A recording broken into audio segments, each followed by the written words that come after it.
আসসালামু আলাইকুম। ব্যাংক সচল রাখতে ইন্টারনেটের বিকল্প ভাবছে কেন্দ্রীয় ব্যাংক। তাহলে কি আমরা আবারও পিছিয়ে যাচ্ছি আমাদের সেই আদিম যুগে, যেভাবে আগের জামানায় ব্যাংকে লেনদেন করা হতো? আশঙ্কা করা যাচ্ছে যে অতি শীঘ্রই হয়তোবা আবার ইন্টারনেট বন্ধ হয়ে যাবে, যেহেতু বাংলাদেশ ব্যাংকের মতো কেন্দ্রীয় ব্যাংক বলছে যে ইন্টারনেট ছাড়া কিভাবে লেনদেন করা যায় সে বিষয়ে তারা আলোচনা অলরেডি শুরু করে দিয়েছে। সম্প্রতি দেশব্যাপী ইন্টারনেট বন্ধ রাখার মতো যে কোনো অনাকাঙ্ক্ষিত পরিস্থিতিতে আর্থিক খাত সুরক্ষিত রাখতে এবং নির্বিঘ্নে লেনদেন নিশ্চিত করতে ইন্টারনেটের বিকল্প নিয়ে পরিকল্পনা করছে বাংলাদেশ ব্যাংক। গতকাল বৃহস্পতিবার ব্যাংকের শীর্ষ কর্মকর্তাদের সংগঠন অ্যাসোসিয়েশন অব ব্যাংকার্স বাংলাদেশের এবিবির সঙ্গে বৈঠকে এ পরিকল্পনার কথা জানায় কেন্দ্রীয় ব্যাংক।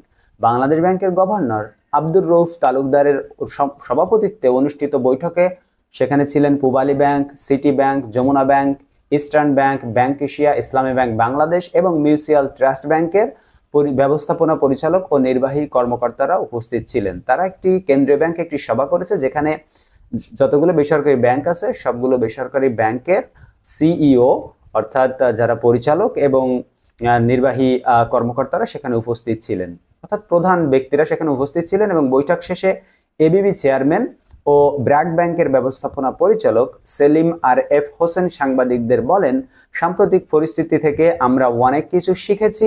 সম্প্রতি আমাদের কঠিন পরিস্থিতির মধ্য দিয়ে যেতে হয়েছে। এমন কঠিন পরিস্থিতিতে কিভাবে ব্যাংকিং কার্যক্রম অব্যাহত রাখা যায় তা নিয়ে আমরা আলোচনা করছি।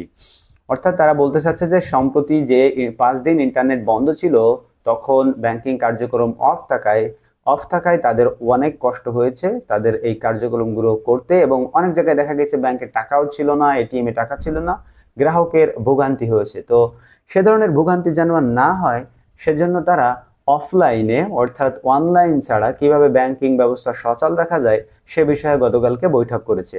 তবে আশঙ্কা করা হচ্ছে, নেটিজেনরা আশঙ্কা করেছেন যে হয়তো অতি শীঘ্রই আবার ইন্টারনেট বাংলাদেশে অফ হয়ে যেতে পারে। সেলিম আর এফ হোসেন বলেন, বর্তমান পরিস্থিতিতে আমরা বুঝতে পেরেছি ব্যাংকের জন্য 2 ধরনের নিরাপত্তা নিশ্চিত করতে হবে। প্রথমত বিভিন্ন ব্রাঞ্চের নিরাপত্তা, দ্বিতীয়ত অনলাইন ব্যাংকিং এর নিরাপত্তা। তিনি বলেন, আমাদের ইন্টারনেটের বিকল্প মাধ্যম তৈরি করতে হবে, ব্রডব্যান্ডের সক্ষমতা বাড়াতে হবে যেন আমরা ব্যাংকিং সেবা অব্যাহত রাখতে পারি। সুখবর হলো ব্যাংকগুলোর জন্য ইন্টারনেটের বিকল্প অবকাঠামোর কথা ভাবছে বাংলাদেশ ব্যাংক। তিনি বলেন, কেন্দ্রীয় ব্যাংকের আইটি বিভাগ একটি খসড়া পরিকল্পনা তৈরি করবে এবং ব্যাংকগুলোর কাছে পাঠাবে। হয়তো সে পরিকল্পনার কাজ 2-1 দিনের ভিতরে শুরু হয়ে যাবে অথবা শুরু হয়ে গিয়েছে, যেটি বাংলাদেশের যতগুলো ব্যাংক আছে সেখানে পাঠানো হবে এবং বলা হবে যে এইভাবে যখন ইন্টারনেট থাকবে না, অফ হয়ে যাবে, এইভাবে ব্যাংকিং কার্যক্রমগুলো পরিচালিত হবে। এর আগে সরকারি চাকরিতে কোটা সংস্কার আন্দোলনকে ঘিরে সহিংসতার মধ্যে গত 18 জুলাই থেকে 5 দিন ইন্টারনেট বন্ধ রাখে সরকার। পরে দেশব্যাপী কারফিউ জারি করে এবং সাধারণ ছুটি ঘোষণা করে।